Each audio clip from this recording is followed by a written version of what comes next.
It's okay like this. Welcome back. You're listening to WRMC 91.1 Middlebury College Radio.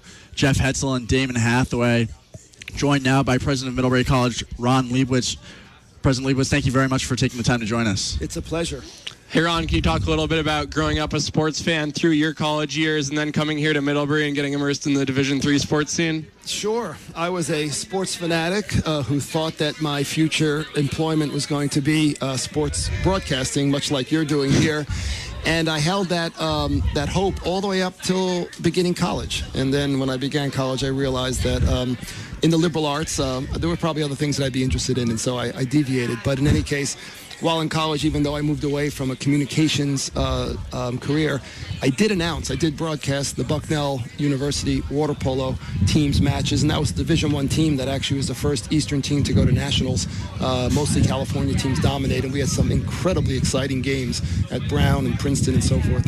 And as Jeff and I know, the talent of the broadcast is directly correlated to the talent on the playing field. President Liebowitz, over your tenure as president at the college, the Middlebury Athletics program has made leaps and bounds. 2 years ago, winning the Directors Cup. What has it meant to you personally, and what has been the driving force behind that improvement over your time here? Well, first I would counter that a little bit and say that Middlebury's had a tradition of incredible athletics here over the years. In fact, going back 50 years, even further with Duke Nelson and before that. So it's become more obvious because we become NCAA eligible. Only in the mid-'90s did we start becoming eligible to play for national championships, and we've won more than 30 of those since 1995. So it's always been excellent. But winning the Directors Cup was quite ironic because we did it in a year in which we did not win any national championships, which is unusual. But I think it does speak volumes to the breadth and the depth, really, but the breadth of excellence in our athletics program. We're not good in one sport. We're good in many sports. We compete in all our sports. And just like in the academic realm, we strive for excellence in all we do. And so I think the athletics program is just a reflection of the college's philosophy.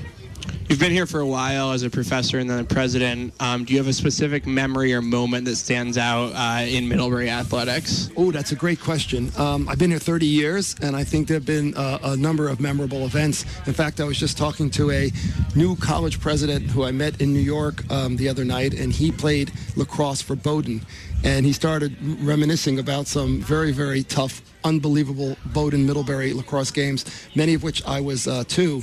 And he remembered one in 1990. He graduated in 1990 that year, and it was an amazing game here, right here at Middlebury. And that was one of the best lacrosse games, double overtime. It was a great game. But hockey championships probably dominate my memory simply because I'm a huge hockey fan, and there were 5 in a row, and it was something that was unparalleled at that time. So, but there are many. The swim team winning the NESCAC championship, the women's team, and I think men's team, women's team, which one? 2002. First time that Williams hadn't won a championship. That was a memorable experience as well. And how would you categorize the relationship between the liberal arts and athletic performance within that context? Well, I think athletics go hand in hand with a college education. I think liberal arts talks about breadth and talks about being liberally educated, and I think athletics provides an opportunity for student athletes to be educated in yet another way, in leadership and perseverance and commitment and so forth. So I think they go hand in hand, especially at the D3 level.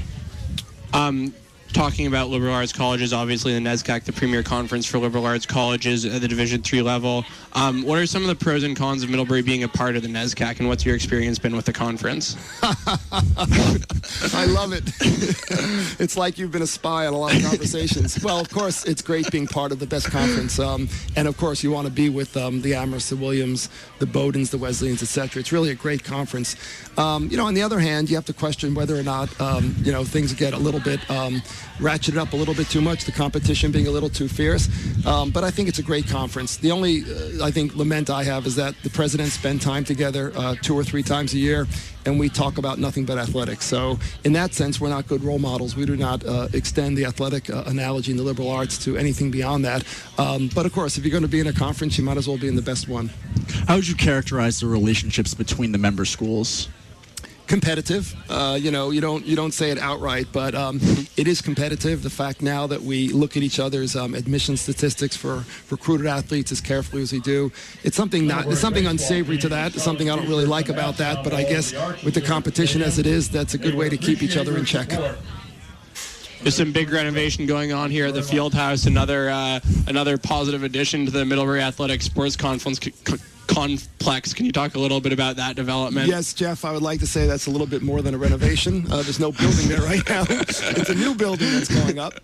We really look forward to having this excellent track facility. It might be the first time we've been able to host an indoor track event and have indoor track facilities for our general campus, which is really great. And the squash courts, of course, are 9 beautiful courts that will not only help the varsity men's and women's squash programs, but it's a lifelong sport that many in the community play as well. So we're very excited about these new facilities. And those are set to open in just a couple of weeks, is that correct? The squash courts will open in a couple of weeks. In fact, they have a soft opening, I think, in a week and a half, and then official opening. And the field house right in front of us here will be completed next October. Do you have any plans to cut the tape? Well, we have an unofficial opening on the 26th of October. We'll have an exhibition there, I think, with one of the former top-ranked players in the world playing some of our players. And then the team will begin playing November 1, and then when the major donors can make it to campus, we'll have some ribbon cutting to celebrate them. On days like today where there's so many great athletic events going on campus and so many college events, a big weekend for the college, how do you manage your time, and are you able to enjoy the experience yourself? Yes, we love these weekends. You know, my wife Jessica and the kids are here today, and we'll try to roam around and check out some of the other games, field hockey, men's and women's soccer.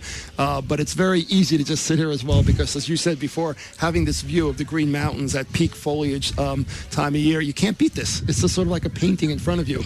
But it's great to see some parents back. Many of the parents here are also alums, so it's great to see them as well. And with this weather, who could complain? We won't keep you too much longer. I'd imagine there are quite a few people who would like to speak with you. What's your sense of what you've seen so far in this game, and what do you think the Panthers need to do in the second half to hold on?